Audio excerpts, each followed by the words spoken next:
¿Cuántas veces has pospuesto tu felicidad para un mañana que nunca llega? Has vivido con tanto miedo al futuro que te has olvidado de vivir el presente. Esta historia te va a sacudir porque tal vez te reconozcas en ella. Es una lección profunda sobre lo que realmente significa vivir, sobre la diferencia entre existir y disfrutar la existencia. Prepárate para descubrir que la vida no es algo que sucede después, es algo que sucede ahora, y que ningún granero lleno puede compensar un corazón vacío. Pascual tenía 56 años y la expresión permanente de quien espera que algo terrible suceda en cualquier momento. Vivía en una finca de 10 hectáreas heredada de su padre, tierra fértil en el valle donde crecían bien los cultivos de papa, zanahoria y cebolla. Su casa era sólida, construida por él mismo durante 20 años de trabajo constante. Paredes gruesas de ladrillo revocadas y pintadas de un amarillo pálido que el sol había ido descolorando. Techo de teja roja que no tenía ni una gotera. Pisos de cemento pulido tan bien que brillaban cuando les daba la luz. Tenía 4 habitaciones amplias con ventanas grandes de vidrio. Una cocina espaciosa con estufa de gas de 6 hornillas, que apenas usaba 2. Un comedor con una mesa de madera maciza, que podía sentar a 12 personas, aunque siempre comía solo. Y una sala con sofás de cuero café, que nadie se sentaba porque Pascual no recibía visitas. Los muebles eran buenos y caros, comprados con el sudor de años de cosechas vendidas a buen precio. Camas con colchones ortopédicos, todavía envueltos en plástico en los cuartos de huéspedes que nunca tenían huéspedes. Un ropero de cedro reluciente, lleno de ropa que nunca usaba, porque siempre vestía la misma camisa de trabajo y el mismo pantalón remendado. Una alacena repleta de vajilla fina que había comprado para cuando la necesitara, pero que seguía guardada en sus cajas originales. El olor a limpieza obsesiva impregnaba todo, mezclado con ese aroma a casa deshabitada, a espacios que tienen paredes y techos, pero no vida. En el patio trasero tenía 3 bodegas grandes construidas con bloque y techo de zinc, llenas hasta el tope con sacos de papa, cajas de zanahoria y mallas de cebolla de las últimas 3 cosechas. Más de lo que podría vender en 2 años. Más de lo que necesitaría si dejara de trabajar mañana mismo. Pero Pascual no podía parar. No sabía cómo. Su vida era una rutina inquebrantable dictada por el miedo. Se levantaba a las 4 de la mañana con una ansiedad que le oprimía el pecho antes de abrir los ojos. ¿Y si este año no llueve lo suficiente? ¿Y si viene una plaga? ¿Y si los precios bajan? ¿Y si me enfermo y no puedo trabajar? Los «y si» lo perseguían como sombras hambrientas. Se vestía con ropa vieja, aunque tenía ropa nueva en el ropero. Desayunaba siempre lo mismo. Café negro sin azúcar porque el azúcar costaba dinero, y pan seco que compraba cuando estaba a punto de echarse a perder porque era más barato. Tenía gallinas que ponían huevos pero no los comía, los vendía. Tenía árboles frutales cargados de mangos y aguacates, pero no los disfrutaba, los vendía o se pudrían en el suelo porque no tenía tiempo de recogerlos. Trabajaba desde que salía el sol hasta que se ponía. En el campo, bajo el calor abrasador, cavando, sembrando, fumigando, cosechando. Sus manos eran callos sobre callos, su espalda permanentemente doblada, sus rodillas destrozadas de tanto arrodillarse en la tierra. Al mediodía comía lo mismo todos los días.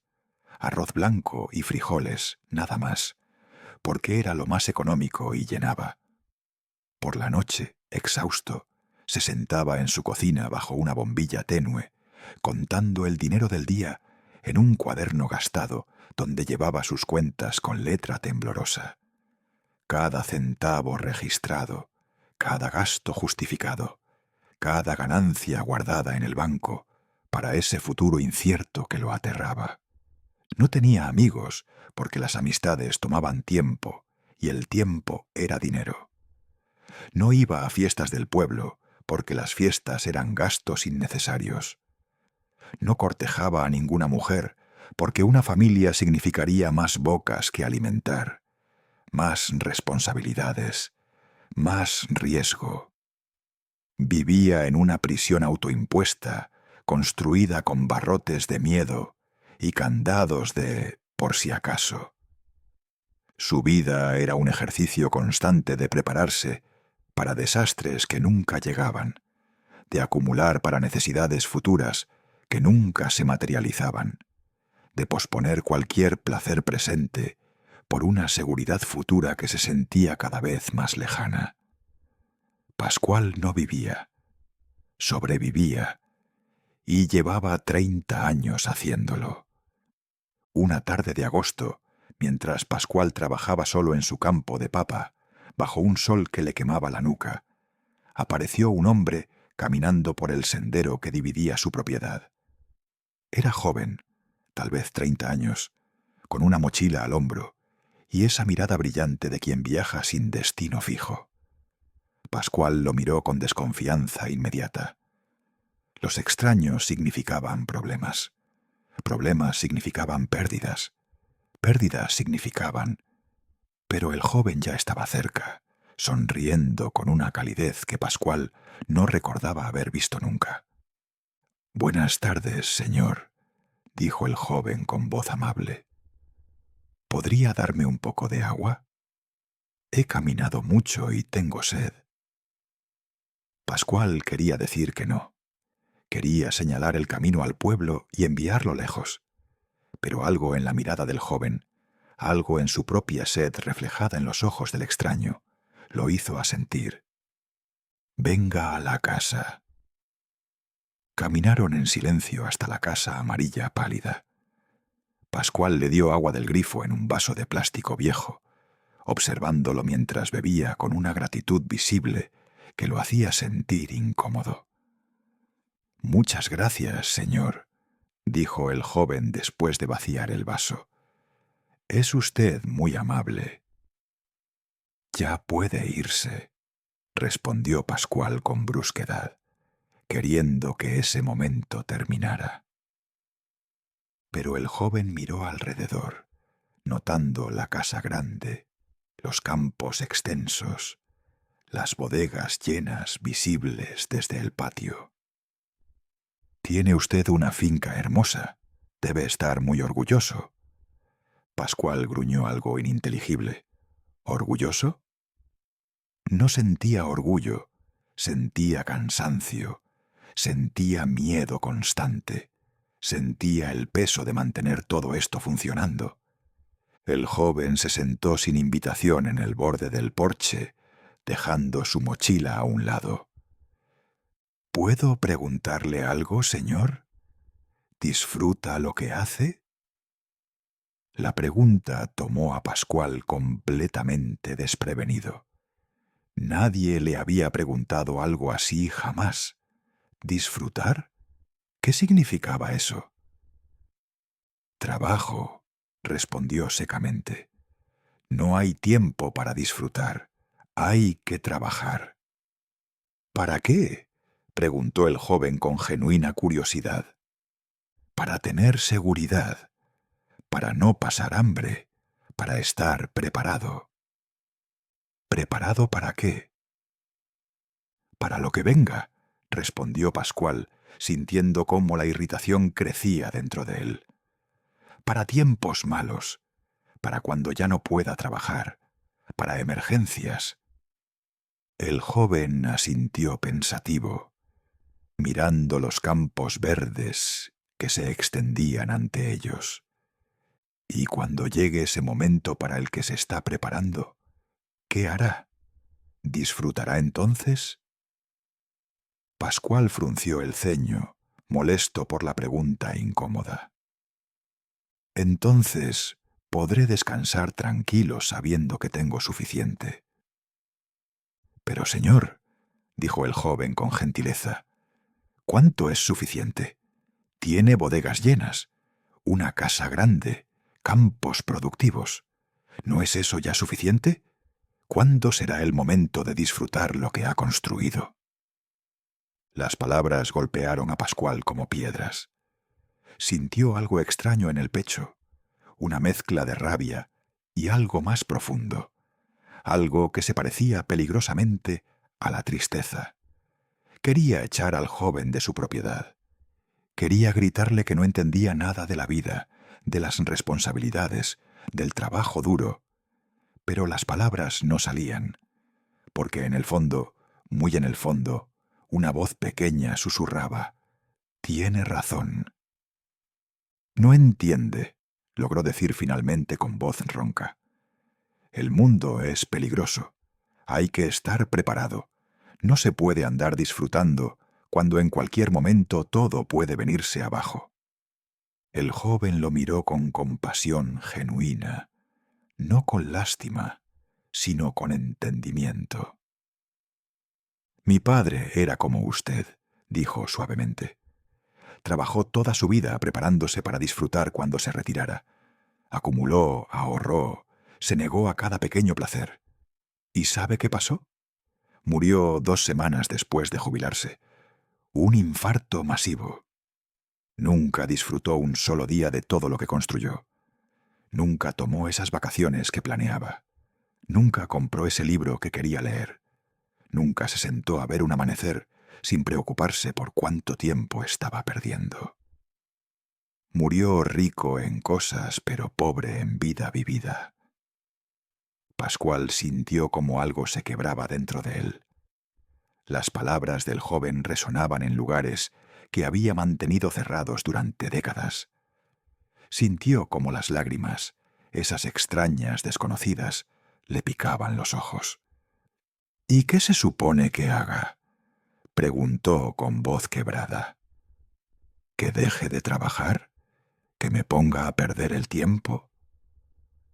«No», respondió el joven con firmeza. «Pero tal vez podría empezar a vivir mientras trabaja. Comer esos huevos frescos de sus gallinas en lugar de pan viejo. Sentarse 10 minutos a ver el atardecer. Invitar a alguien a comer en esa mesa grande que tiene. Usar esa vajilla bonita que guarda. Ponerse esa ropa nueva que tiene en el ropero. Disfrutar los mangos de sus árboles. Reír, descansar, vivir. No después, ahora». Se levantó, tomó su mochila y extendió la mano a Pascual. «Gracias por el agua, señor, y perdone si fui impertinente, pero cuando vi su cara, vi la de mi padre, y no pude quedarme callado. La vida es ahora, no mañana, no cuando tenga suficiente, ahora». Se fue caminando por el sendero, dejando a Pascual parado en su porche, sintiéndose como si lo hubieran golpeado con verdades que había estado evitando toda su vida. Esa noche, Pascual no pudo comer. Se sentó en su mesa enorme completamente solo y miró las 4 paredes de su cocina espaciosa. Miró la estufa grande donde solo usaba 2 hornillas. Miró la alacena llena de cosas que nunca usaba.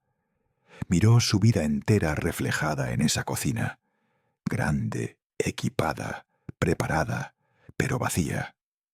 Terriblemente, dolorosamente vacía. Se levantó tembloroso y fue al gallinero.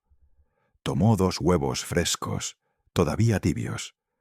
Volvió a la cocina y los preparó revueltos con mantequilla que había comprado hace meses, pero nunca había usado porque era un lujo innecesario. Los comió despacio, saboreando cada bocado. Sabían a gloria, sabían a vida. Lloró mientras comía, lágrimas cayendo sobre el plato, mezclándose con los huevos, que eran lo más delicioso que había probado en años simplemente porque por primera vez los estaba disfrutando. Los días siguientes fueron de transformación lenta pero profunda. Pascual seguía trabajando, pero empezó a hacer pausas. Se sentaba bajo la sombra de un árbol a mediodía, comía mangos maduros directamente de las ramas, dejaba que el jugo le corriera por la barbilla sin preocuparse por desperdiciar tiempo. Cocinaba comidas de verdad, pollo con verduras frescas de su huerto, sopas con papa y zanahoria de sus campos, pan recién hecho en su horno que nunca había usado. Invitó a sus vecinos a cenar. Usó esa vajilla fina que había estado guardada. La mesa grande finalmente tuvo gente alrededor, risas resonando en paredes que nunca habían escuchado alegría. Sus vecinos lo miraban asombrados. ¿Qué le pasó a don Pascual? Era la pregunta que todos se hacían. Pero él solo sonreía, esa sonrisa nueva y extraña que estaba aprendiendo a usar. Se compró ropa nueva y la usó. Se sentía ridículo al principio, como si estuviera desperdiciando algo precioso. Pero luego se miró en el espejo y vio no al hombre encorvado y austero de siempre, sino a alguien que parecía estar vivo de verdad. Empezó a ir al pueblo los domingos no para vender, sino para socializar.